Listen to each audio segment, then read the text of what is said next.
I had to come to Armenia to realize I was a social entrepreneur, you know. Before that, I thought I was just, you know, trying to teach English. So, and what you guys do here is just awesome, you know. I think that's one lesson learned for Kyrgyzstan. So, and my story is very simple. I'm a village guy, at least I used to be one. And where I'm from, knowing English, simply knowing English was considered to be a sign of being a successful person.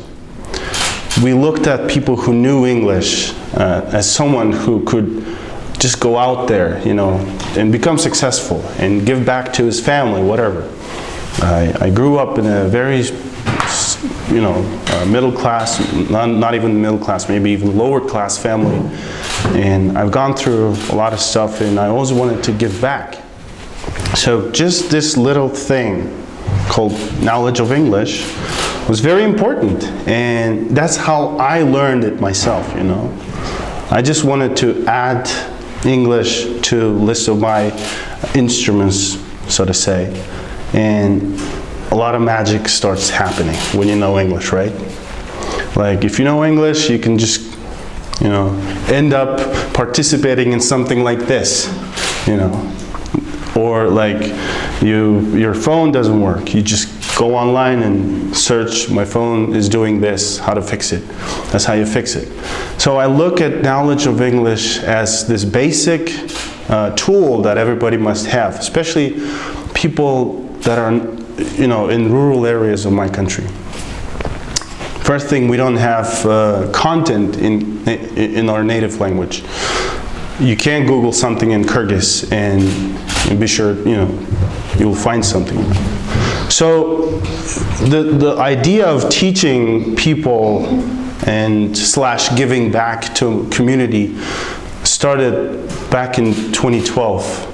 I was working as a teacher, and me and my friend, we wanted to establish an online platform where we could teach people photography, or to teach people how to find information online, or how to weld, you know, in Kyrgyz. But we realized it was really expensive and difficult to set up everything and find the right people who could teach online.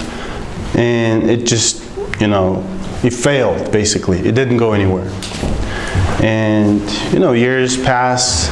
I kept teaching here and there, and I realized I can only give so much physically.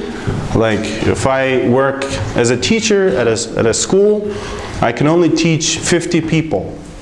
You know, if I take my week, I can only teach physically 50 people and actually impact their lives. So I thought, why don't we just take that and turn it into a, you know, online thing where we can just, you know, make classes and once and forever. We don't even have to get tired ourselves, you know. Right now, I haven't been teaching for 2 years. I make classes, all of my classes that I teach, I mean, that I sent into groups today, were made like 2 years ago. I'm not wasting my energy. I'm actually spending my energy on marketing, on creating materials that will attract people to these courses. So this is the short version of my story. How the WhatsApp English actually happens. So basically, you don't know English, let's suppose. Of course, you're not the right guy, but still, you don't know English. You live somewhere, tell me one name, rural name in Armenia. Getamich, I'm actually from Getamich. So she's a village girl in Getamich, and unfortunately she doesn't have access to a lot of knowledge, to ocean of information that's out there because of one reason. There's nothing in her own native tongue. Of course, someone could go and start creating content in Armenian language, but that would be a lot of work. There's a shortcut to fixing her problem, to access to information, is just simple English. You know, this is like basic math. So what I do, and also she's not very kin to technological tools. Like, she doesn't even have email.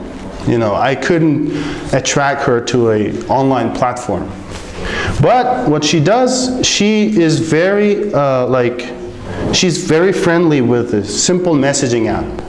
She, her friends, her family, everyone knows, let's say, WhatsApp. What's the popular messaging platform here? WhatsApp. Everyone knows WhatsApp. Everyone knows how to forward stuff. Everyone knows how to, you know, find gifts, whatever. So they feel comfortable on WhatsApp. So we decided we come to their platform. So what do? We make classes and send her. That's basically how it works. Let's say some might ask, how was she going to find us? So what we do, we just try to be present wherever she feels comfortable. Let's say she's on Instagram, she watches funny videos, or Facebook, and then we try to make something funny, and then right in the middle we say, hey, we have this WhatsApp English group. You can join and start learning English from your village. You know, all you have to have is a smartphone and access to internet, and $15 for us to pay. So she does that. She sends us the money. We add her to the group, and she starts receiving classes.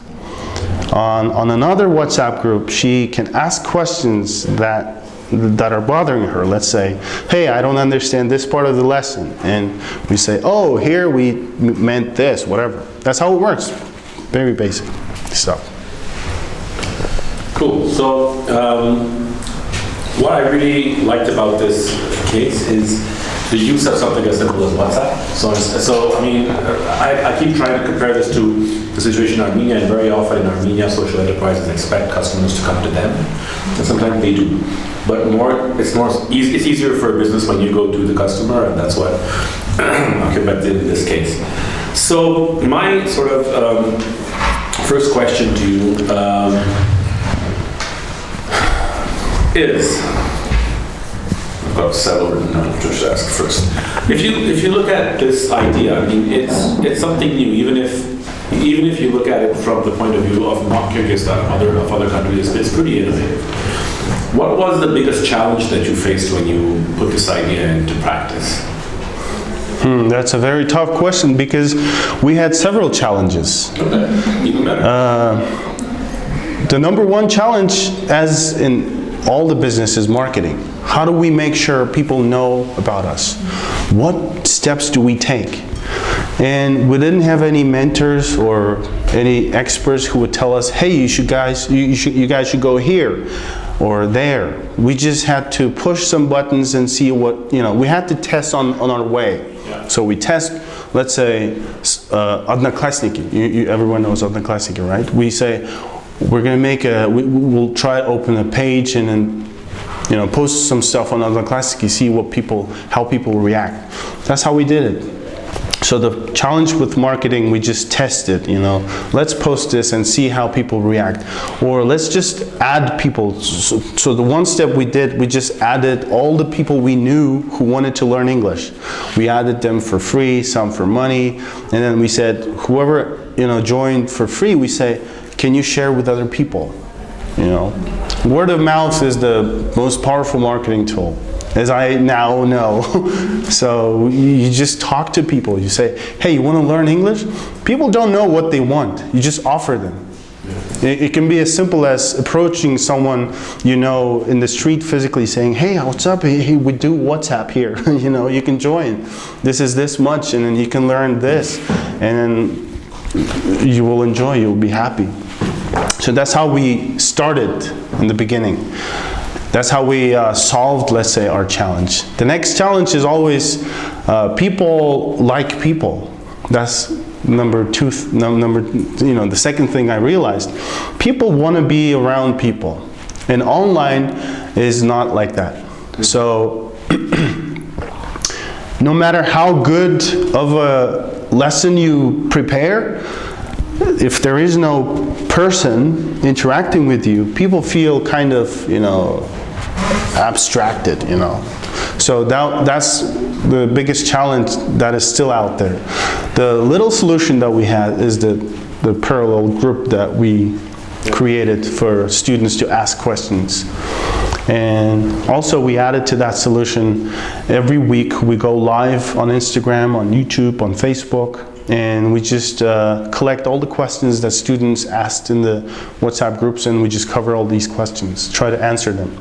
And questions, 50% of all the questions are motivational, like how do I make myself study? Or like sometimes people say, how do I make money? Or like, why do I need this? So we just go online and talk about these things. So just doing very small things actually fixes your big problems. That's another thing I realized. So far, that's it. And the small other challenges are financial transactions. People don't trust online transactions. They think you're a moshenik, you know? You're a scammer, you're someone in the prison who's trying to extract money from you.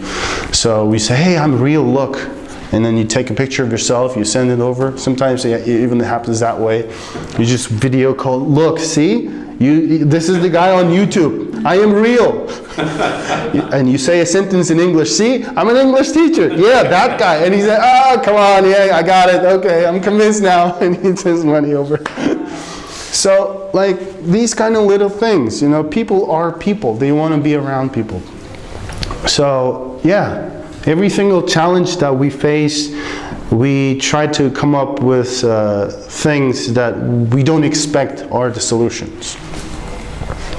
Yeah. Cool. And I think, I'd like, if you could talk a little bit about the marketing side you mentioned, but a little more detail, because when we were talking last month, we talked about, you mentioned how the YouTube videos that you made, the ones that were really popular focused on issues that were of interest to people, but also those who specifically are interested in English. So you had this video on how to fill in the green card application and how to move to the US. And then there was a video about the Kyrgyz performer who spoke in English on stage, and you made a video translating what he said into Kyrgyz. Yeah. So tell us a little yeah, no matter how smart you are, or no matter how educated, or no matter how good of a knowledge or education you have and you want to share that, not always people are ready to accept that. You know, people are different. So on YouTube, we started making videos like, oh, I think people should know about podcasts, because I enjoy podcasts. I learn a lot about podcasts, and then I make video about podcasts, but no one watches it.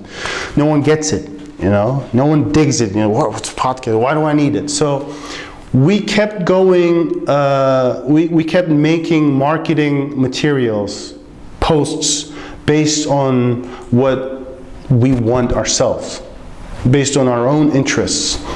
And that we realized it was wrong. So we should, and then we started focusing on their interests. So we said, okay, why don't we create something that they want to watch? So, and then we looked at the popular videos on YouTube and what people were watching.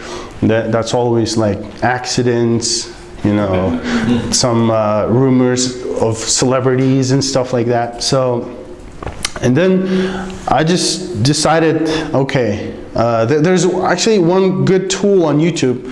You can start typing and it gives you a, you know, like suggestion. So I realized a lot of people must want to move to the US because, you know, better salary, better life, whatever. So I just typed how to move to, and then US. So people were searching for that, and then I decided, okay, I sat down and I said, how to move to the US. So number one thing, you can go to university, and then you can, you know, participate in green card, jump over Mexico, whatever, you know, all the reasons. So, I mean, all the things you can do. So I just made a video and it just blew up, you know.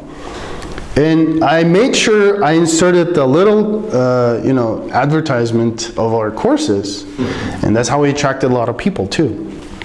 So, and that's when I realized you should always concentrate on what people are searching and on what people are interested in. So let's say if people are interested in Kim Kardashian, let's say, you can say, Kim Kardashian is something, and then right in the middle you just insert an ad about your service, but you make sure it's linked somehow to the story. So this is the basic formula even now. So whenever I make something, I try to think of something popular that are people interested in, and the way I can link my courses to that. Very cool. So the story with the famous performer, we can say the folk rapper, you can say. So these guys, they make up verses, rhymes on the go, and they're very popular. And sometimes we organize battles between, let's say, Kazakh rappers and Kyrgyz rappers, because we're very close. It's like maybe, I don't think it's Georgia, Armenia, I don't think languages are related, but Kazakh and Kyrgyz languages are very related, and then we can understand each other. So, and there was this one video where the Kyrgyz guy rapped in English. There were 2 people in the audience, like 5,000 people, and there were 2 people from America in the audience, and he's like, okay, I'm gonna rap to them. So he said like maybe 10 sentences in English, so I decided to translate that, because I realized a lot of people were like asking, what did he say in English? We're very curious, and I translated what he said in English, and I posted a video. It's 100,000 now.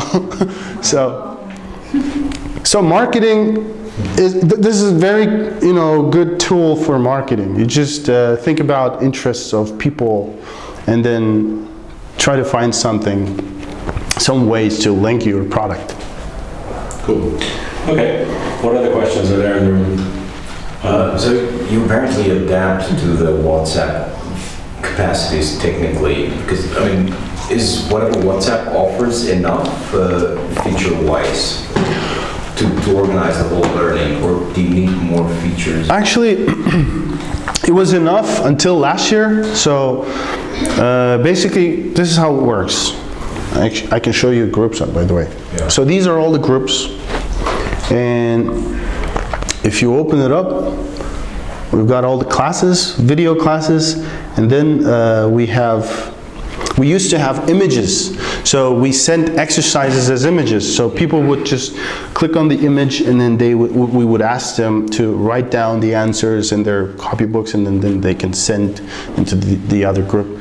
But after I participated in Kiev masterclass on accelerating educational platforms or whatever, I forgot how it's called exactly, but they gave me one idea. They said the reason, another challenge, by the way. So there was another challenge. People were leaving too early. Yeah. Some people weren't even opening videos, they weren't learning. So they said, gamify. You have to gamify. You have to turn it into a game. Insert some interest, like make them establish some kind of competition, or. So they gave me all the list of things I could do, gamify. I chose tests, so I decided to, go one by one. So now we're working on tests. We're almost finished with all the tests. And so now what they do, they don't even have to write. They can just click on this tests, like you said, I'm using an outside tool. Takes them to another platform. Yeah, so we just send a link to that test that is related to that class. So, yeah. So now they don't even have to write. They can just choose. Yeah. Multiple choice, huh? Yeah, multiple choice, drag and drop, and it works. Yeah. We now have 30% increase in, retention. How big is your team? 2 people? So it's you and one more person. Me and my wife. Great. In Armenia, we say that the husband and wife are one body and one soul, so you're one person. Yeah. But you have teachers, right? Video class said you have teachers. We started with 2 teachers, me and my friend, but he then left to China. Okay. So now. It's you now. Huh? So you are the teacher Yeah. as well. Oh. So you make the tests, the tasks, and Yeah. everything. I don't, actually. It's already done. But, But I want to make more, One yeah. question about the speaking part. Exactly. You have like voice messages or Exactly, that's the challenge. that part. That's the biggest challenge. Remember I said about the interaction. People want to interact, they want to speak.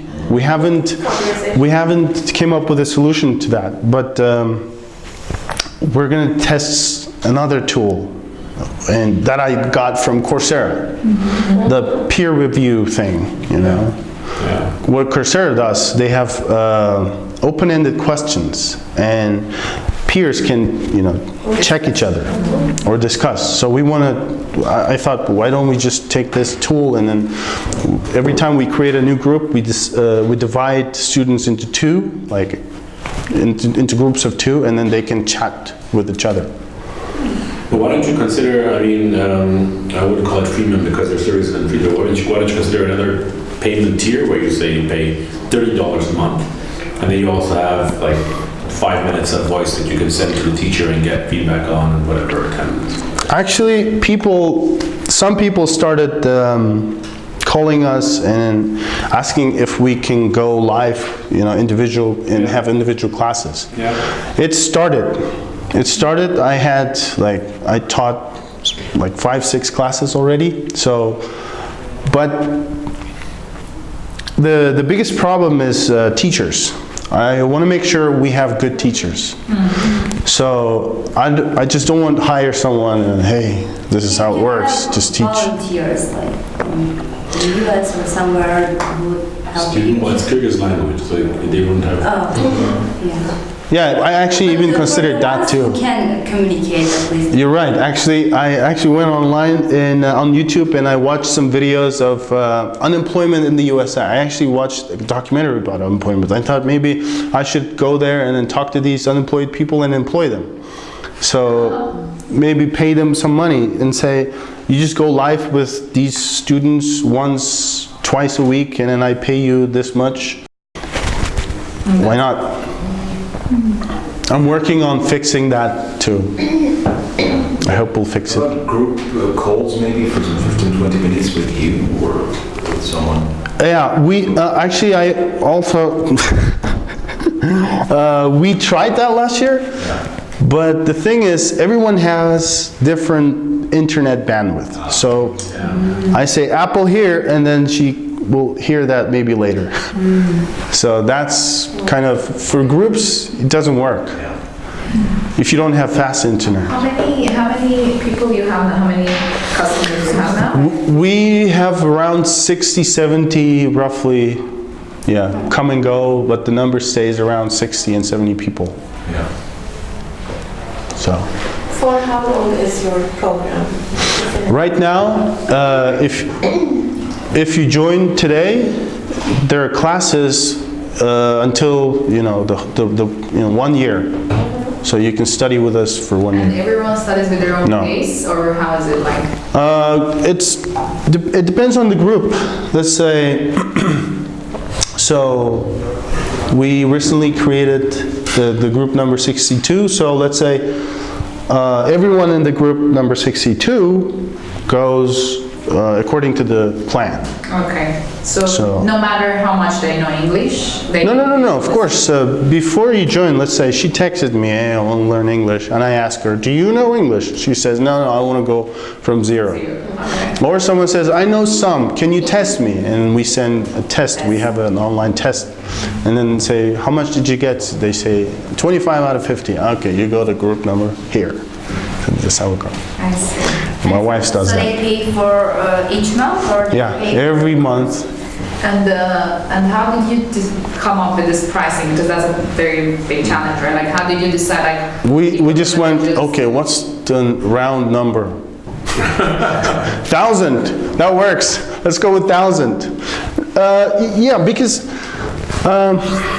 I don't think it was like we sat down and analyzed the market, but we just thought, yeah, somewhere around 1,500 to 2,000 is the price for courses in Bishkek. that's in your currency. Yeah, Okay. that's like 20 bucks. Okay. So 1,500 is 20 bucks around. Okay. So, and then we said, yeah, let's take round number, 1,000. Sometimes we go discount, some say, hey, I don't have money, can you make 700? We say, 800, 750, all right, let's go. Sometimes you work staff. But you're planning to scale this up. Sorry. You're planning to scale this up. You do not, this What do you mean? you get more people on board. Sure, yeah, we want to get more people because we want to earn more. Yeah. So we definitely want more people, but it's a challenge. It's always a challenge. You know, in Kyrgyzstan, what I notice in Armenia, people are always, they're all united as one big family. We have a big division.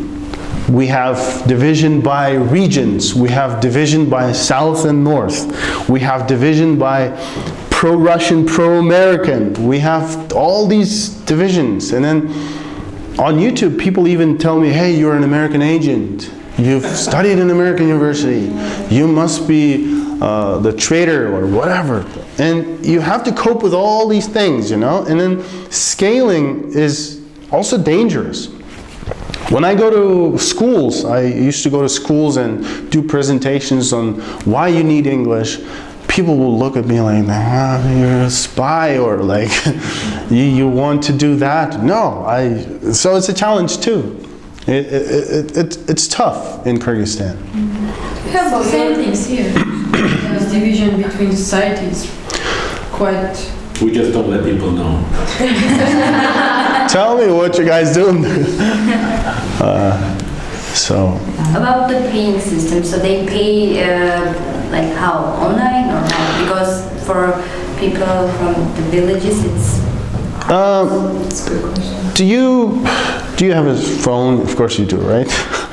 Do you have like balance kind of thing? Like if you run out of units, you put money on your phone? Yes. That's how you do it, right? Yes. Can anyone do it? Yes. Can people in the village do it? So they just put money on your phone? I was quickly calculating, if you have around 60 customers and they pay 15 bucks, that's 900 bucks. Yeah. Is that all going in the phone?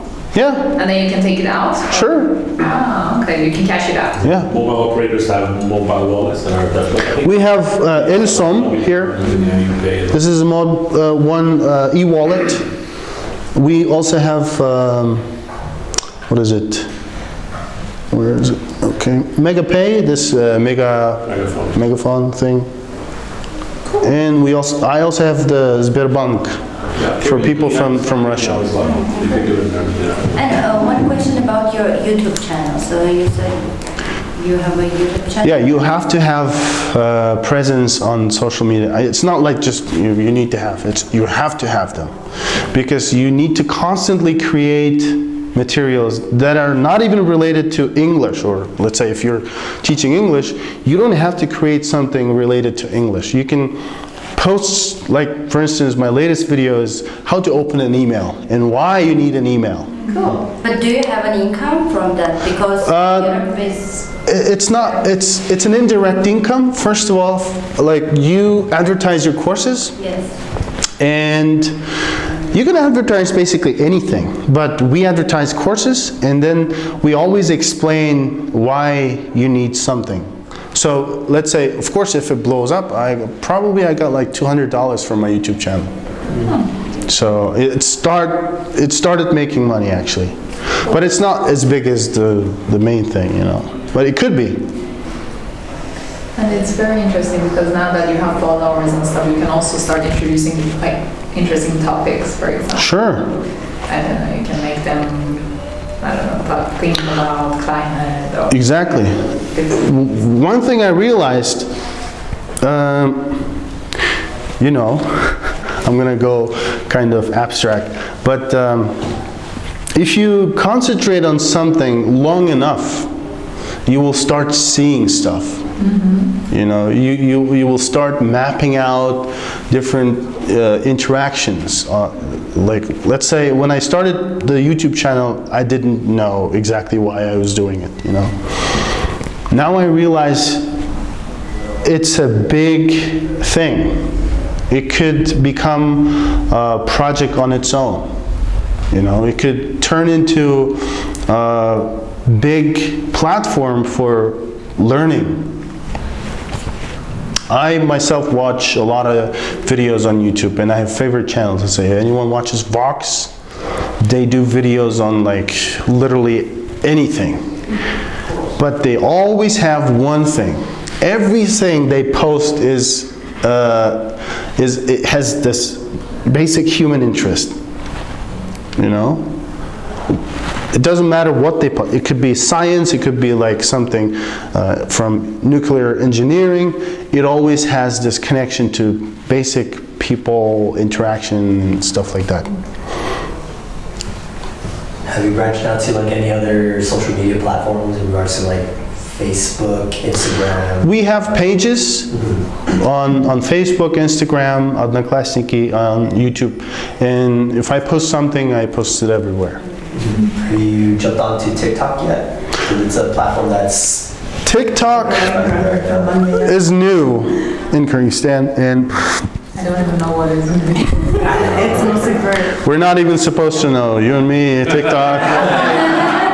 Yeah, so It's a good way to like reach out to like the younger generation. That's also to make it more accessible to, you know.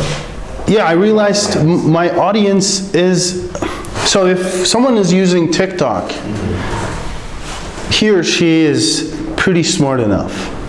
This something I realized is my people, my audience is someone who's heavily on Odnoklassniki. Someone who likes if I post a video about or something about celebrities. Someone who hasn't been, you know, exposed to that kind of thing, you know, to So what's like the demographic that you're mostly dealing with, like age-wise and... yeah, and let's say TikTok users, well, yes, if we take this, you know, category of people, they probably like Russian. I mean, they probably know Russian. And if someone knows Russian, they don't need us. Yeah. So you're just targeting people, just for us to sort of understand the situation better, and correct me if I'm wrong, but in Kyrgyzstan, the difference in Armenia, one of the differences is that in Armenia, the status of Armenian is, I think, on a lot more solid ground than Kyrgyzstan, because Russian is very, very dominant in Kyrgyzstan. Yeah. It's one of your state languages as well. Yeah. So theoretically, you could live and work in Kyrgyzstan without knowing Kyrgyz at all, which you really can't do in Armenia, I mean, for the most part. So if you are in a village in Kyrgyzstan where you don't have access to decent education in Russian or decent education in English, then you end up knowing only Kyrgyz, which actually really limits your opportunities within your own country as well. Yeah. Right. So, and then you have this whole demographic of Kyrgyz speakers who are not comfortable with Russian or they know no English, who have very, very little opportunities. And that is where, that's one of the reasons why you're a social entrepreneur, not just an entrepreneur, Yeah. because you have the specific demographic that you're opening new opportunities for. And you're giving them access to an education that they don't have access to physically where they live, basically. Yeah. I have two more questions. Do you pay to WhatsApp or like for your? No, WhatsApp is free. Okay. I have a patent. I forgot. When we No, the age range, like everyone can study or from kids, for example? I look at my classes and I go, I think someone who is 7th, 8th grader can understand my classes. We try to make them as simple as possible.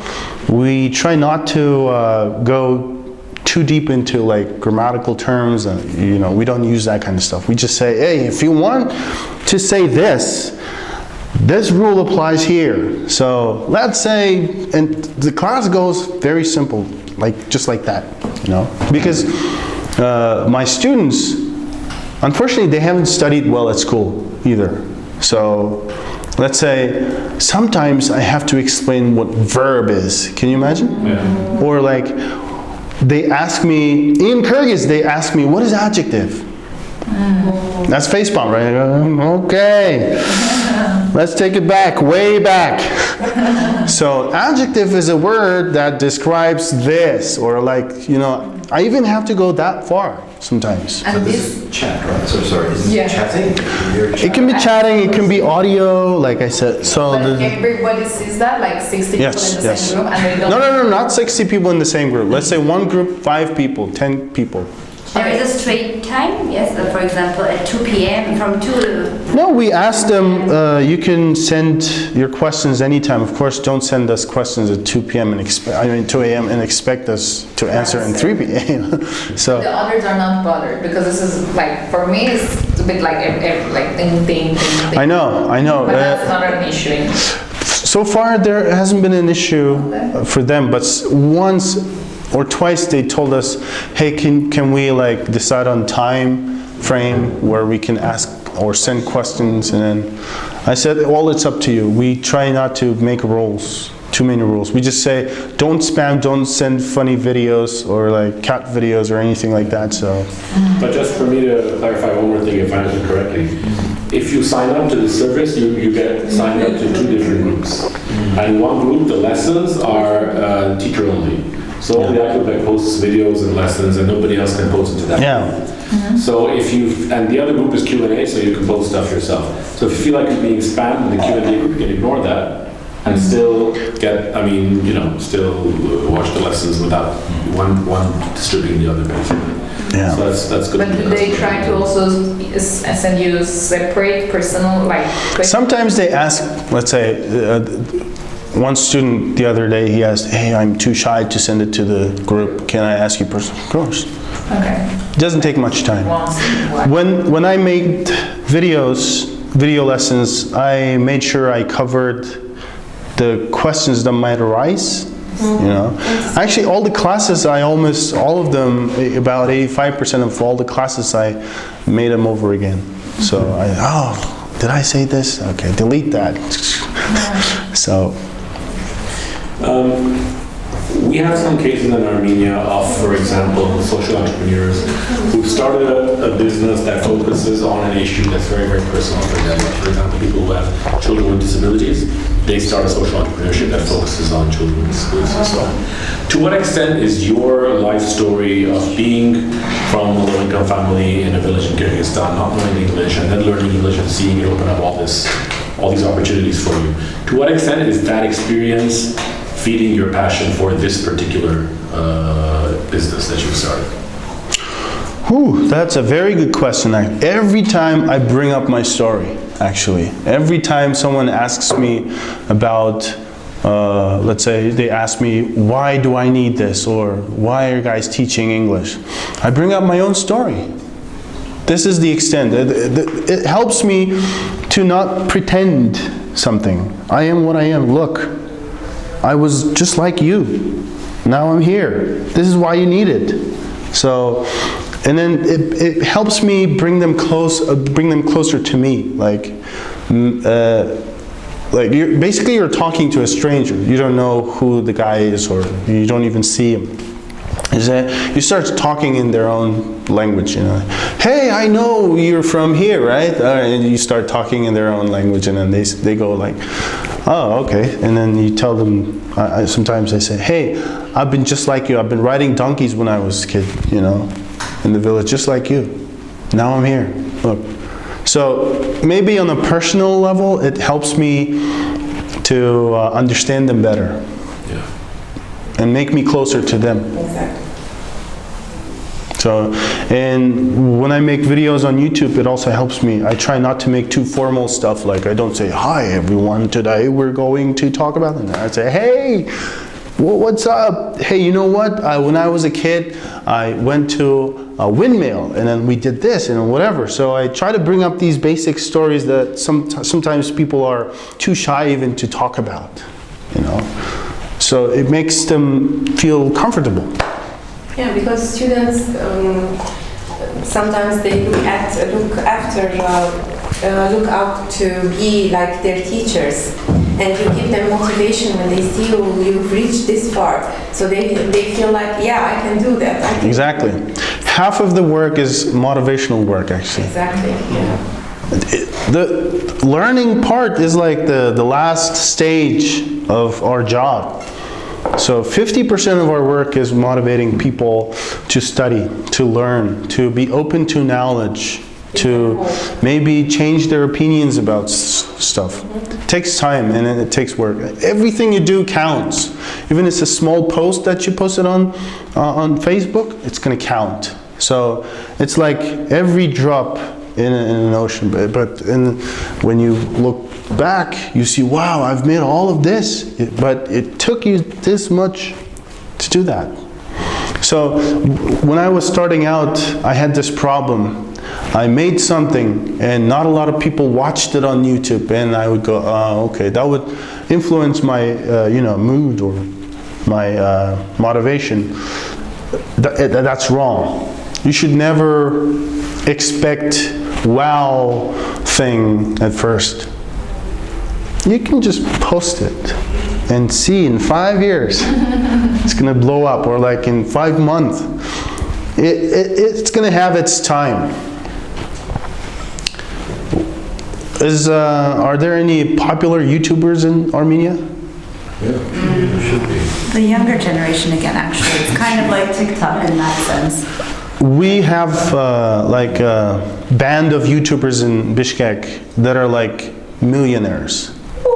Like but they don't create like content for grown-ups. They make cartoons.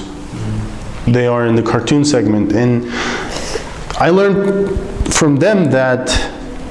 And one of my friends is a YouTuber too, and he probably earned like $3 million since 2014 on YouTube from Bishkek. How? Exactly. Exactly. That's. He's got a channel, like 5 channels, cartoon channels, and. You need to pay to. How does it work? Where's the? You know how YouTube works, right? No. You monetize your YouTube channel, and then you allow them to put advertisements on your. It's very simple. The views are in the billions. Yeah. The views on his channels are in the billions. So, but for me, his success story is very basic.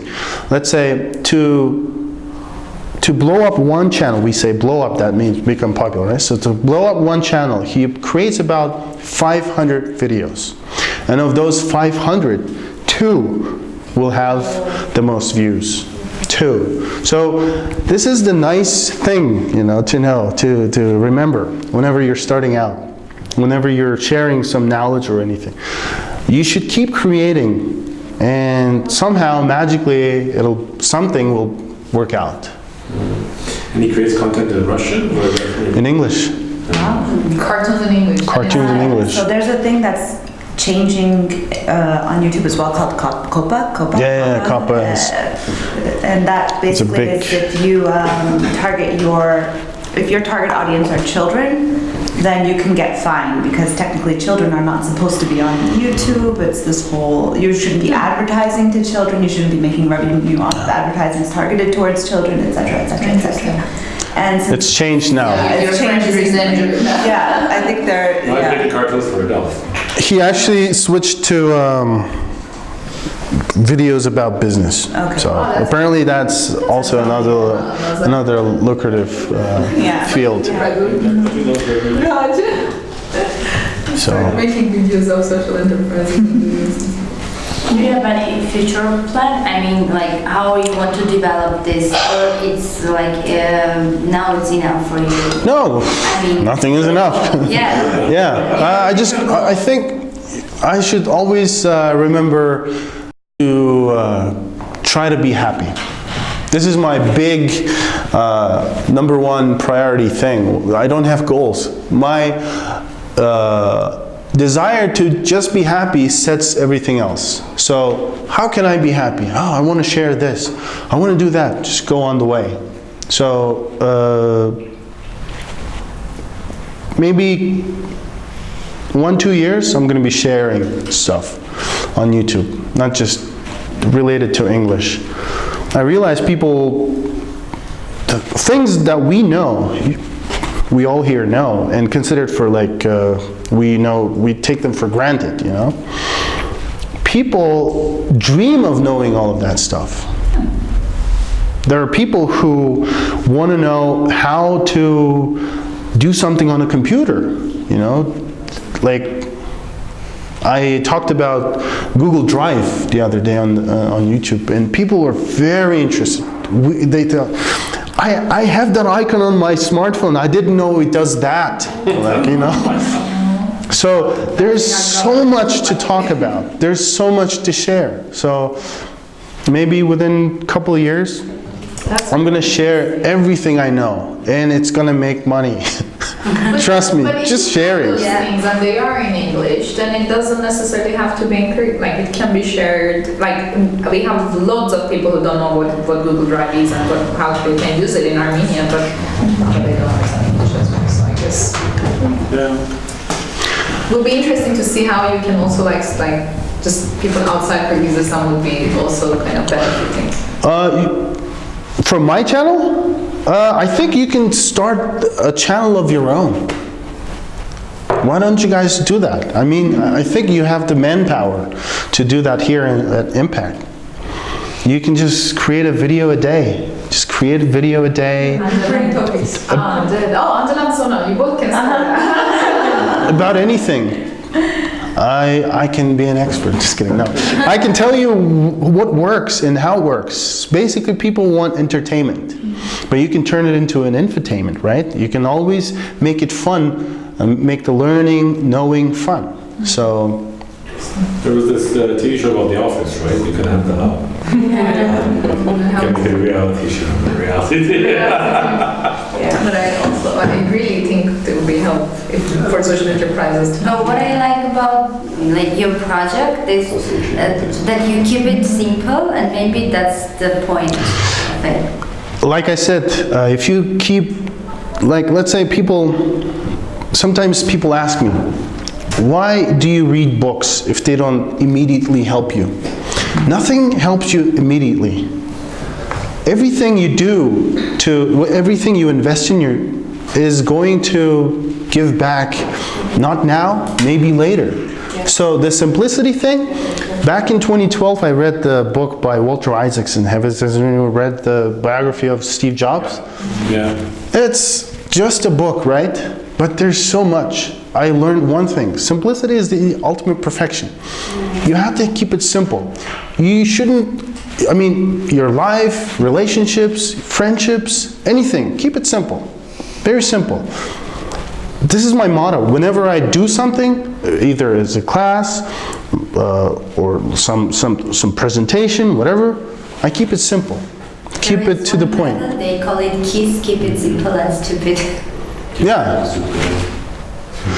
So it's actually a good guideline to creating anything. Keep it simple. People think that if you complicate stuff, it's good.